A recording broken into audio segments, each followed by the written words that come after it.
Shalom Bapak Ibu jemaat Tuhan. Bersiap untuk 1 jam lagi ke depan? Oh enggak. Oke, ada satu hal yang indah yang pagi hari ini saya dengarkan sepanjang Bapak Pendeta Will menyampaikan firman. Adalah bagaimana Tuhan menghubungkan sesuatu yang tidak pernah kita bayangkan untuk menjadi berkat bagi banyak orang. Katakan amin. Dari kemarin kita berdua dapat assignment dari Bapak untuk menyampaikan firman Tuhan berdua. Saya tidak berani tanya sama Ko Willem mau bahas apa kok. Takutnya nanti kan kok sama ya, kok beda ya gitu. Cuma sepanjang saya mendengarkan firman tadi, yang saya ingat begini. Ruth bilang, siapa tahu aku menemukan orang yang murah hati. Saya percaya orang Moab itu tidak ngerti yang namanya grace.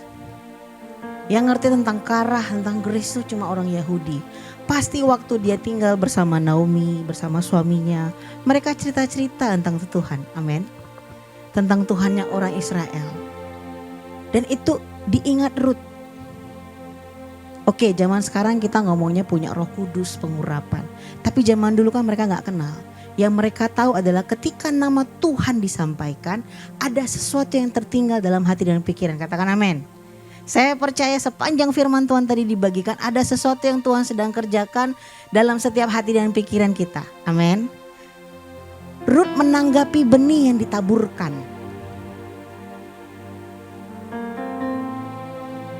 Ada 4 tanah, kondisi tanah di mana penabur menaburkan benih. Pinggir jalan, berbatu-batu, semak duri dan gembur, tanah yang gembur. Waktu penabur itu menaburkan, apakah dia pilih tanahnya? Kalau kita lihat cerita, pilih nggak? Enggak kan? Dia nabur aja. Lahan yang gembur, lahan yang pinggir jalan, berbatu-batu, semak belum, itu berbicara mengenai respon kita. Ruth meresponi loh. Dia mungkin dengar cerita Naomi dulu di Yerusalem, di Bethlehem kami begini, kalau begini. Dan dia mendengar betapa nama Tuhan sering disebutkan Naomi karena ibu mertuanya adalah orang yang percaya Tuhan. Bangsa Israel yang diberkati luar biasa, yang mungkin dia mendengar sejarah bagaimana Tuhan membawa bangsanya keluar dari Mesir. Dia mendengar sejarah mengenai roti sorgawi, mana segala macam mujizat demi mujizat yang Tuhan kerjakan bagi bangsanya. Dan keluarlah cerita itu. Bukankah seperti itu ketika Tuhan menaburkan benih firman Tuhan? Dia bercerita tentang dirinya kepada kita. Nah, aku baik. Bapak Gembala baik ya, dia tempel Jesus Counselor, Jesus Prince of Peace, Everlasting Father, Jesus Wonderful. Setiap kali saya pandangnya terus, nanti yang saya bayangkan adalah Tuhan hebat ya. Apa yang saya tidak pernah pikirkan dalam hidup saya, Tuhan kerjakan begitu rupa. Sesuai dengan waktunya, sama seperti untuk Bapak dan Ibu. Ketika benih firman Tuhan itu ditabur oleh penabur, Tuhan Yesus tidak pernah peduli bagaimana kondisi hidup kita. Apakah engkau sedang dalam masa yang begitu percaya, sangat percaya, dan percaya? Enggak. Yang penting bagi Tuhan, aku mau kasih tahu firmanku kepadamu. Nak. Dan Tuhan tahu dalam seluruh firman Tuhan yang kita dengar, kita baca, kita tonton, kita nyanyikan. Dia tahu ada batasan dalam pikiran kita untuk mengingat. Benar? Kita ini keterbatasannya banyak sebagai manusia. Tuhan kasih lagi, di Yohanes dibilang, aku akan memberikan kepadamu roh penolong, namanya Roh Kudus. Saya yakin dan percaya kalau masa Ruth dia kenal Roh Kudus. Roh Kudus yang mengingatkan dia tentang grace. Saya percaya kalau masa itu Roh Kudus sudah dicurahkan, Roh Kudus tuh aktif mengingatkan Ruth sepanjang perjalanan dia dari Moab menuju Bethlehem. Gak gampang loh Bapak Ibu pindah dari Moab ke Bethlehem, itu gak gampang. Karena apa? Ini kebiasaan. Biasanya kalau kita pergi keluar dari daerah kita, pulang-pulang kita harus sukses kan. Naomi kan merasa hidupnya gak sukses. Udahlah suamiku menikah, kedua anakku meninggal, mantuku Moab pula. Something that makes sense, nggak masuk akal bagi Naomi untuk pulang. Tapi Naomi pulang. Karena dia tahu Bethlehem itu tempat Allahku. Di mana aku ibadah, di mana aku sembahyang, di mana aku bersama-sama dengan dia. Itu tempatku, aku mau pulang. Enggak, dan Naomi memang nggak punya apa-apa lagi kan, semua ditinggalkan. Tapi dia pulang dan dia bawa hartanya yang mungkin dia nggak sadar bahwa dia punya harta, namanya Ruth.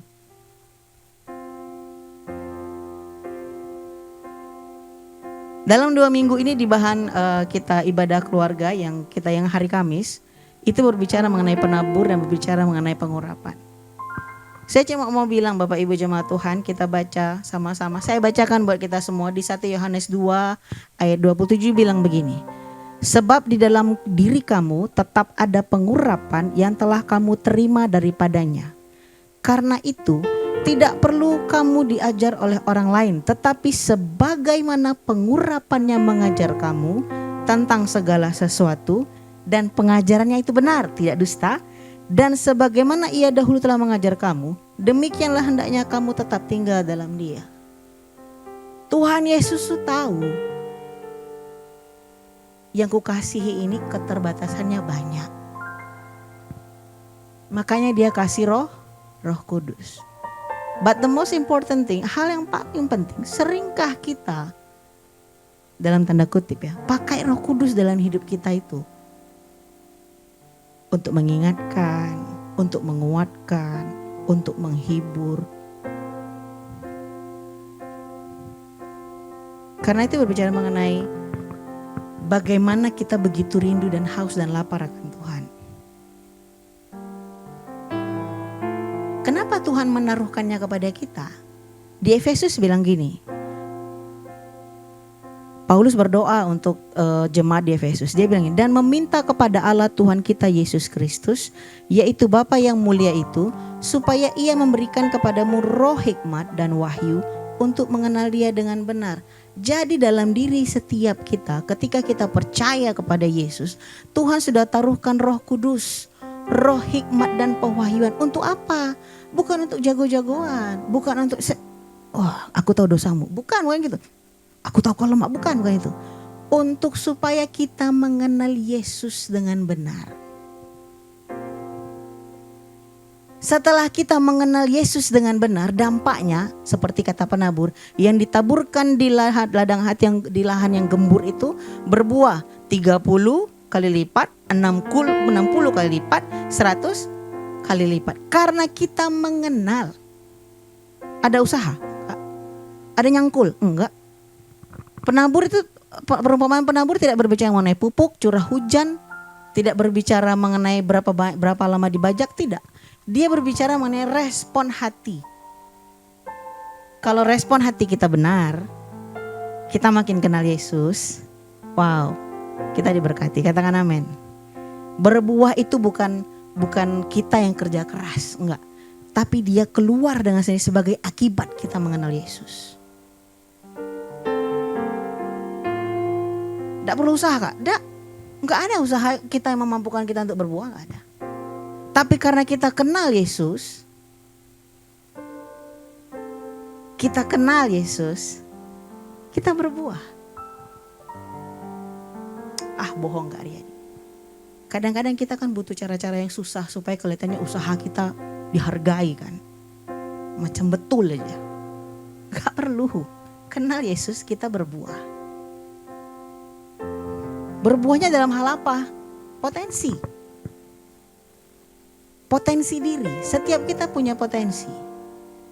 Saya yakin dan percaya seorang Koben punya usaha yang hebat dan luar biasa. Katakan amin. Karena dia dengar firman Tuhan tuh diingat, direnungkan, dipikirin walaupun tidak setiap hari. Dan mengeluarkan potensi terbaik dari kehidupannya. Mau contoh, Daud itu masih kecil. 2-3 ekor domba. Tapi dia suka muji Tuhan. Oke. Dia suka memuji-muji Tuhannya, bersyukur. Dia bilang, kalau ada musuh yang ngapain dombaku, aku lawan.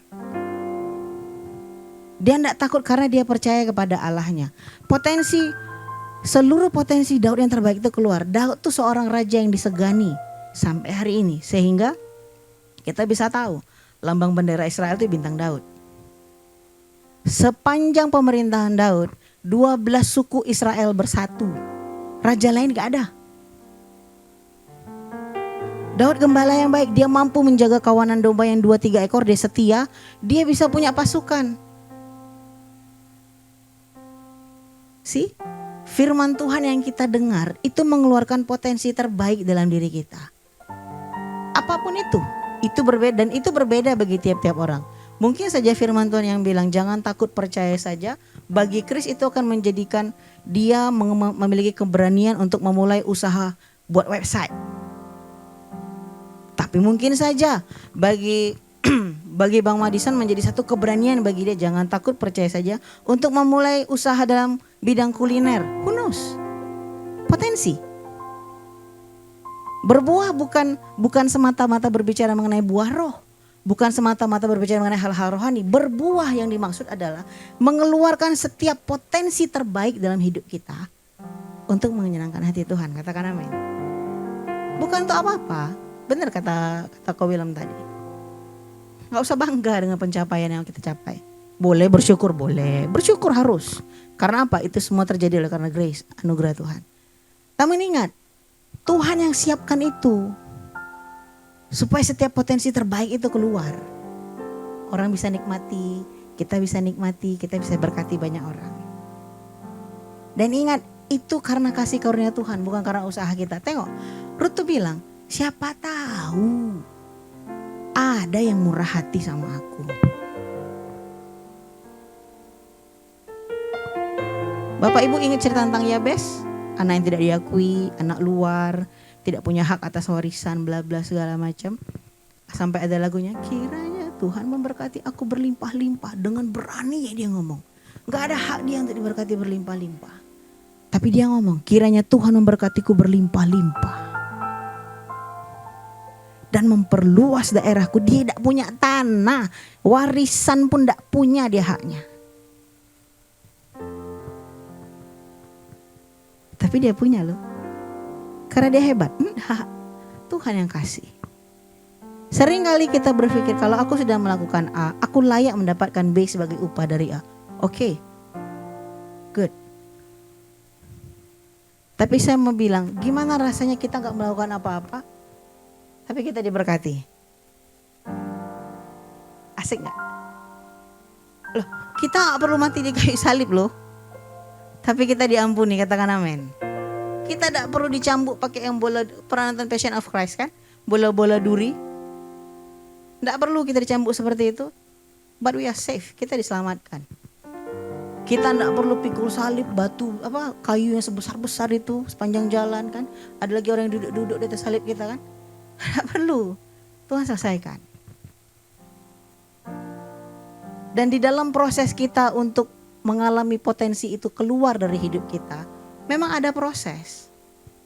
Proses yang enak dan yang sangat enak.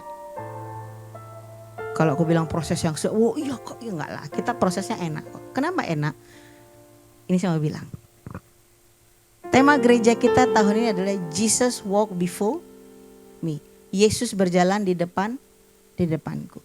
Semenjak saya saya baca tema itu di WhatsApp.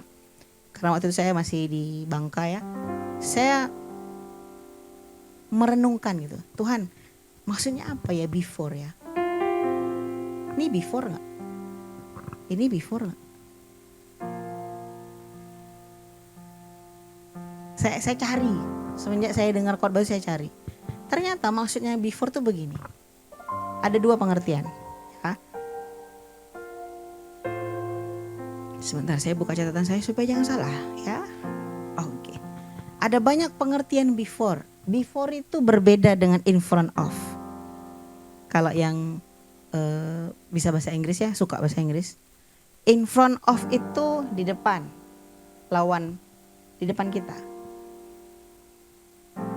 Ini in front of. But before itu saya ambil dua arti. Earlier or ahead. Lebih dulu. Yang kedua, already in advance, sudah selesai. Deh selesain dulu.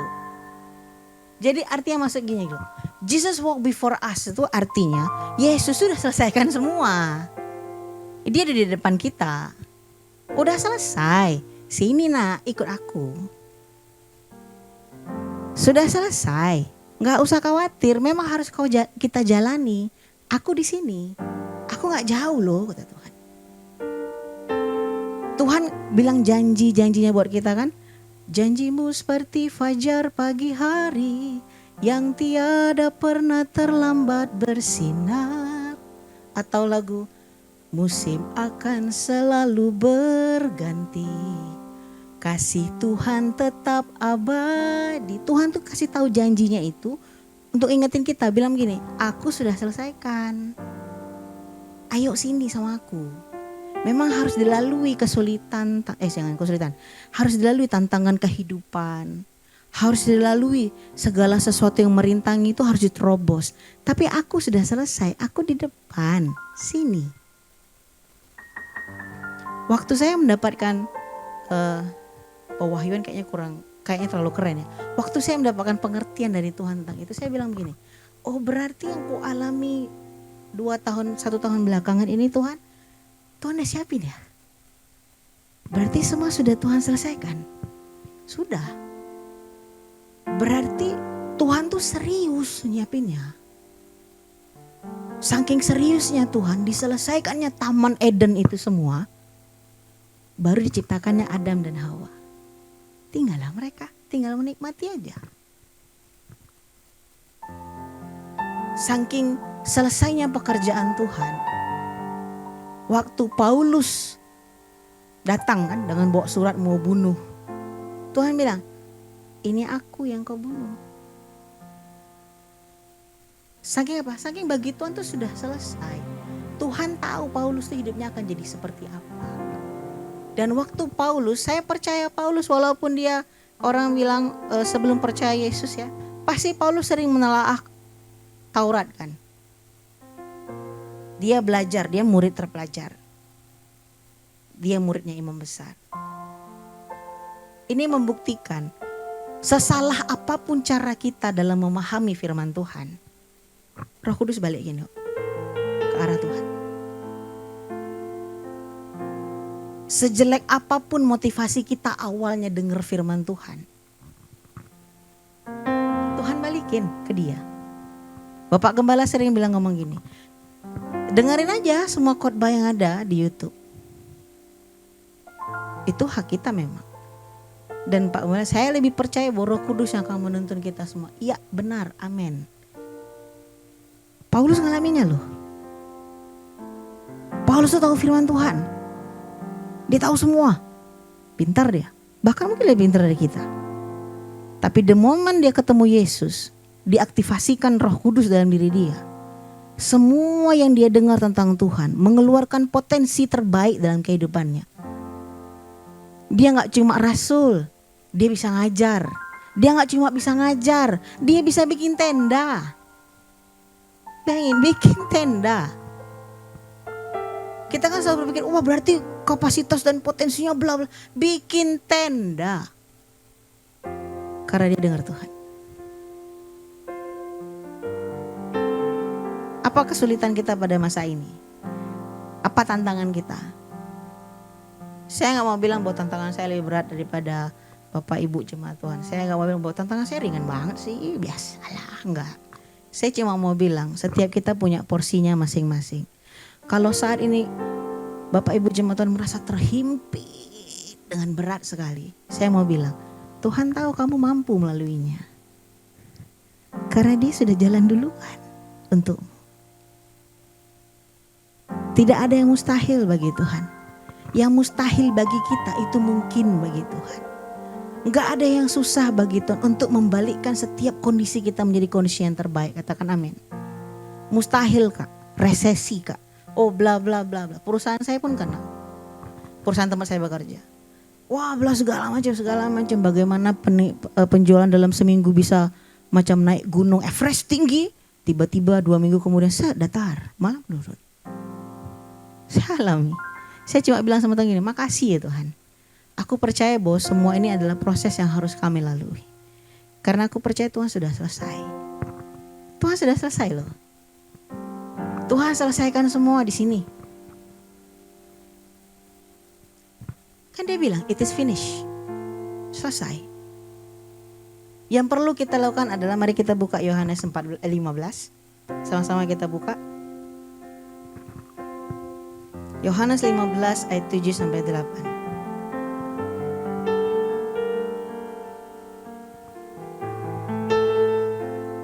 Baik, saya bacakan buat kita semua Yohanes 15 ayat 7 sampai 8. Jikalau kamu tinggal di dalam aku dan firman-Ku tinggal di dalam kamu, mintalah apa saja yang kamu kehendaki dan kamu akan menerimanya. Dalam hal inilah Bapa-Ku dipermuliakan, yaitu jika kamu berbuah banyak dan demikian kamu adalah murid-murid-Ku. Ini bicara tentang pokok anggur. Kita ranting. Ini pokok anggur. Lengket aja. Urusan makanan, fotosintesis, proses, itu pokok yang atur. Urusan berbuah, nutrisi ke bagian ranting, itu yang atur pokok. Bagian ranting hanya lengket. Jesus walk before us. Tuhan pengen kita lengket sama dia. Melekat. Tinggal. Sehingga terhadap janji-janji Tuhan kita percaya. Terhadap janji-janji Tuhan kita tidak goyah. It seems so far, sangat jauh kelihatannya. Lama lagi, tidak dijawab-jawab. Tapi percayalah. Tetap percaya sama janji Tuhan. Pemazmur bilang dia menyimpan janji Tuhan dalam hatinya. Supaya dia jangan sampai berdosa. Kita diajarkan hati di sini ya, pikiran. Yuk simpan janji Tuhan di sini. Simpan. Supaya kita gak berdosa, supaya kita gak meragukan Tuhan, supaya kita gak jadi hamartia, tidak tepat pada sasaran. Tuhan cuma pengen kita nempel aja. Susah ya? Bagaimana caranya engkau berpegang kepada janji Tuhan, Bapak Ibu jemaat Tuhan? Kalau kita jarang dengar firman Tuhan. Bagaimana caranya engkau bisa mengingat setiap janji Tuhan? Dalam setiap kondisi, kalau kita jarang baca firman, kita jarang kalau menghafal semua depend ya, tergantung ya. Cuma jarang baca. Karena saya suka baca berkali-kali. Kalau saya tertarik dengan satu firman Tuhan, saya baca berkali-kali. Saya baca. Mau nggak mau lengket. Saya baca berkali-kali. Saya baca. Contohnya firman Tuhan yang akan disampaikan pada pagi ini. Saya cuma tanya sama Pak Olga gini, Bang, terhadap janjimu aku percaya dan tidak mau berdosa itu di mana ya? Kok aku kayaknya pernah dengar sih? Berkali-kali lagi, setiap hari aku dengar, aku bilang. Ya, kita cari. Saya tanya sama dia, chat. Terus dia tanya, ya Mazmur 119 ayat 11. Pemazmur pegang janji Tuhan supaya dia gak berdosa. Yuk kita pegang janji Tuhan. Kak gak hafal, Kak minta Roh Kudus ingetin. Aduh Kak, udah gimana ya Kak, sibuk. Minta Roh Kudus ingetin dalam segala situasi. Saya percaya 24 jam yang kita miliki, ada waktu sekitar 5-10 menit bagi kita untuk duduk diam. Dan membiarkan Roh Kudus menyampaikan janji-janjinya kepada kita. Jangan takut Bapak Ibu jemaat Tuhan. Itu tidak akan menjadi kesusahan bagi kita. Tidak akan menjadi satu hal yang sangat membuat kita tersiksa, tidak. Ketika engkau Tuhan izinkan mengalami ujian, tantangan, percayalah. Itu bukan untuk membuatmu jatuh. Tapi untuk membuat kita sadar, kita ini lemah, kita ini butuh Tuhan. Ketika engkau menghadapi begitu banyak tekanan yang membuat kau tidak bisa berpikir, izinkan Roh Kudus menenangkan hatimu dan mengingatkan kau akan janjinya. Segala perkara dapat kau tanggung dalam Dia yang memberikan kekuatan. Allahmu akan memenuhi, Allah kita akan memenuhi keperluan kita, kebutuhan kita menurut kekuatannya, menurut kemuliaannya. Enggak ada yang susah bagi Tuhan. Hari-hari ini ayo kita melekat kepada Kristus lebih lagi dan izinkan Dia mengeluarkan setiap potensi dalam hidup kita dan menjadi berkat bagi banyak orang. Katakan amin.